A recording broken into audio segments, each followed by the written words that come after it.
ஏழையின் கூப்பிடுதலுக்கு மறு உத்தரவு கொடுக்கிற இயேசுவின் இனிதான நாமத்தினால் உங்களை வாழ்த்துகிறேன். இதனால் நம்முடைய ஆவிக்குரிய சிந்தனைக்காக சங்கீதங்களின் புஸ்தகம் 34:6 நான் வாசிக்கிறேன். இந்த ஏழை கூப்பிட்டான், கர்த்தர் கேட்டு அவனை அவன் எல்லா இடுக்கண்களுக்கும் நீங்களாக்கி ரட்சித்தார். ஏழையின் கூப்பிடுதலுக்கு நம்முடைய ஆண்டவர் பதில் கொடுக்கிறவர். கூப்பிடுகிற காக்கை குஞ்சுகளுக்கு கூட ஆண்டவர் ஆகாரம் கொடுக்கிறாராம். பாருங்கள், அப்படிப்பட்ட சிருஷ்டிகர் நமக்கு உண்டு, வல்லமையுள்ள தேவன் நமக்கு உண்டு. ஆனால் இந்த நாட்களில் ஒருபோல ஏழையின் கூப்பிடுதலுக்கு பெரியவர்கள், உயர் அதிகாரிகள் அல்லது செல்வந்தர்கள் செவி கொடுக்காமல் அற்பமா எண்ணலாம். பரலோகத்தின் தேவன் அப்படி அல்ல. அநேக நேரத்தில் அநேகர் அப்படித்தானே, நம்மளெல்லாம் யார் கண்டுக்க போறா, நமக்கு என்ன ஸ்டேட்டஸ் இருக்குது, என்ன வசதி இருக்குது, என்ன அளவு வாய்ப்பு இருக்குது, படிப்பு இருக்குது, நம்முடைய குடும்பம் ஏழ்மையான குடும்பம், நம்முடைய சூழ்நிலை சொல்லி தங்களை தாங்களே நொந்து கொள்கிற கூட்டம் அதிகம். அநேகர் அப்படித்தான் புறக்கணிக்கப்பட்டு இருக்கிறோம், தள்ளப்பட்டு இருக்கிறோம், எங்களை யாரும் புரிந்து கொள்ள வேண்டும் புலம்புகிற கூட்டமும் உண்டு. ஆனால் யாராக இருந்தாலும் கர்த்தரை நோக்கி கூப்பிடும் பொழுது கர்த்தர் கேட்பாராம். அதோடு மட்டுமல்ல, அவருடைய இடுக்கண்கள் கட்டான சூழ்நிலையில அவர்களை அதிலிருந்து ரட்சிப்பார், விடுவிப்பார், பாதுகாத்து நடத்துவாராம். எவ்வளவு பெரிய தேவன்! இன்னைக்கு ஒருவேளை சோர்ந்து போயிருக்கிறீர்களா? நம்முடைய வார்த்தைலாம் எடுபடாது, நம்முடைய ஜெபத்தெல்லாம் ஆண்டவர் எப்படி கேட்பார்னு சொல்லி சந்தேகத்தோடு கூட இருக்கிறீங்களா? தாழ்த்தி கேளுங்க. எந்த சூழ்நிலை இருந்தாலும் நீங்கள் உன்னதமான தேவனை நோக்கி கூப்பிடுங்கன்னா வேதம் சொல்கிறது, கர்த்தர் அதை கேட்டு. ஆண்டவர் கேட்கிறவர், ஜெபத்திற்கு பதில் கொடுக்கிறவர். அவர் மனிதன் அல்ல, பொய் சொல்ல மனம் மாறி போவதற்கு மனு புத்திரன் அல்ல. அவருடைய செவிகள் மந்தமாக இல்லை, ரட்சிக்க கூடாதபடி அவருடைய கரமும் குறுகி போகவில்லை என்று வேதம் சொல்லுகிறது. இதனால ஆண்டவரை நோக்கி கூப்பிட நாம் கற்றுக்கொள்வோம். சூழ்நிலை பார்த்து பயந்து அமைதியாக இருந்தது போதும். மாறாக ஆண்டவரை நோக்கி கூப்பிடும் பொழுது நிச்சயமாகவே அற்புதங்கள் நடக்கும், மாற்றங்கள் நடக்கும். தேவன் வல்லமையாய் இறங்கி கிரிகளை செய்வதை பார்க்க முடியும்.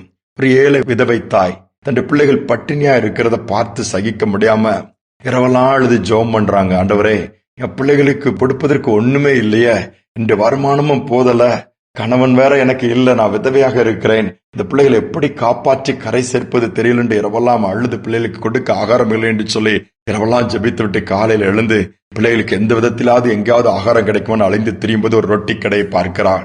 இந்த ரொட்டி கடையில் போய் இந்த தாய் கேட்கிறார், ஐயா, என்னிடத்தில் வருமானம் எதுவும் இல்லை, காசும் இல்லை, என் பிள்ளைகள் பட்டினியா இருக்கிறார்கள், நான் உங்களுக்காக ஜெபிக்கிறேன் ஐயா, எங்கள் ஆண்டவர் உங்களுக்கு உதவி செய்வார், நீங்க ஒரு 2 ரொட்டி பாக்கெட் கொடுக்க முடியுமான்னு கேட்கும் போது அவன் கிண்டல் பண்ணினானாம். அதாவது கடவுள் இல்லை என்று சொல்லுகிற மனிதனா, அப்படிப்பட்ட ஒரு மனிதன். உடனே அவன் சொன்னானா, நீ ஜெபம் பண்ணி உனக்கே அற்புதம் நடக்கல, எனக்கு நீ ஜெபம் பண்ணி ஆக போகுதுன்னு சொல்லி பரிகாசம் பண்ணினானா.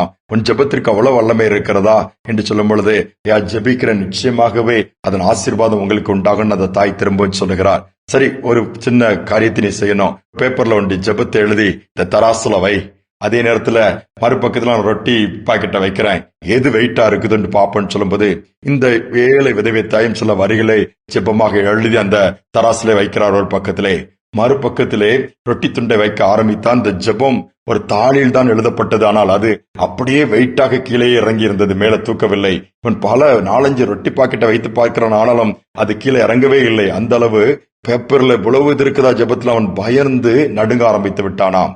கர்த்தர் அங்கு கிரிகளை ஆரம்பிக்க, அற்புதம் செய்ய ஆரம்பித்து விட்டார். பயந்து போய் என்ன பண்ணினான், இந்த பிரெட் பாக்கெட்டை கொடுத்து எடுத்துட்டு போங்கம்மான்னு சொல்லிட்டு அனுப்பி வைத்து விட்டான். ஆனால் 1 மணி நேரம், சில மணி நேரமானால் அந்த அதிர்ச்சியிலிருந்து அந்த மனிதனால் வெளி வரவே முடியவில்லையாம். அடுத்து என்ன நடந்தது, அவனும் கர்த்தர் தான் உண்மையான தேவன் என்று சொல்லி ஏற்றுக்கொண்டு கர்த்தர் பக்கமா அவனுடைய வாழ்க்கை திரும்பி விட்டதாம். யோசித்து பாருங்கள், இந்த ஏழை கூப்பிட்டான், அந்த விதவை தாய் கூப்பிட்டார்கள். பாருங்கள், கர்த்தர் கேட்டு பிள்ளைகளை பட்டினியா இருந்த சூழலை மாற்றினார். அதே தேவன் தான் நம்முடைய தேவன். நம்முடைய ஜெபத்திற்கு வல்லமை உண்டு, நம்முடைய ஜெபத்திற்கு ஜீவன் உண்டு. அதனுடைய மேன்மை நீங்க அறிந்து கொள்வீர்கள் என்று சொன்னால் ஜெபிக்காமலே இருக்க முடியாது. இதனால் நம்மை தாழ்த்தி நம்மை முழுவதும் ஆண்டவருக்கு ஒப்புக் கொடுப்போம். உன்னதமான தேவனை நோக்கி கூப்பிடுவோம். நம்முடைய கூப்பிடுதலின் சத்தத்திற்கு அவர் மறு உத்தரவு கொடுப்பார்.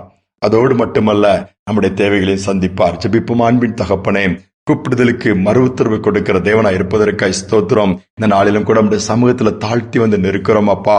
அந்த ஏழை கூப்பிட்டான், கர்த்தர் அதை கேட்டு என்று சொன்னது போல யாரெல்லாம் ஏழ்மை நிலைமையிலே, யாரெல்லாம் தரித்திரத்திலே, கஷ்டத்திலே, கடன் பிரச்சனையிலே, கைவிடப்பட்ட நிலைமையிலே, புறக்கணிக்கப்பட்ட நிலைமையிலே இருந்து வேதனையோடு இருக்கிறார்களோ, நோக்கி பார்க்கிறார்களோ, கூப்பிடுகிறார்களோ, பிள்ளைகளுக்காய் ஜெபிக்கிற பெற்றோர்கள் உண்டு, தங்களுக்காய் ஜெபிக்கிற பெற்றோர்கள் உண்டு. பலவீனத்திலிருந்து விடுதலை வேண்டுமே, சுகவீனம் மாற வேண்டுமே, பிள்ளைகளுடைய வாழ்க்கையில மாற்ற வேண்டும் என்று பல காரியங்களுக்காய் ஜெபிக்கிற பிள்ளைகள் உண்டு. அந்த ஜெபத்தை கேட்டு பதில் கொடுத்து இக்கட்டுகளுக்கு நீங்களாக்கி விடுவிப்பீராக. சூழ்நிலைகள் மாறுவதாக, தடைகள் உடைக்கப்படுவதாக. இந்த நாள் முழுவதும் மகிமையின் பிரசன்னம் ஒவ்வொரு பிள்ளைகளின் நிரப்பட்டும். ஒரு ஜெபாவியை ஊற்றி ஜெபிக்கிறவர்களாய் மாற்றுவீராக. செய்வதற்காய் ஸ்தோத்திரம். தாழ்த்தி ஒப்புக் கொடுக்கிறேன். துதிகனமை ஏற்றுக்கொள்ளும் இயேசுவின் நாமத்தில் பிதாவே, ஆமேன், ஆமேன்.